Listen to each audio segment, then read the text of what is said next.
Guys, in front of me is OPPO K12x, and let me show you how to check total screen time. Let's first open the settings, then find and select digital well-being and parental controls. Here you've got some general statistics. Tap on more icon, and here you can send feedback, you can enter beta program, manage your data, check privacy policy, terms of service, and also open source licenses. And that's actually all about this panel. However, if you want to know the statistics a bit more, just mark the middle of the screen, and here you've got everything you need.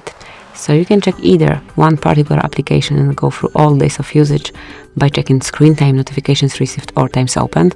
You can check it not only daily but also hourly.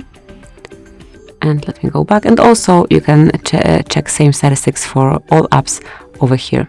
So this is it. That would be all. Thank you for watching.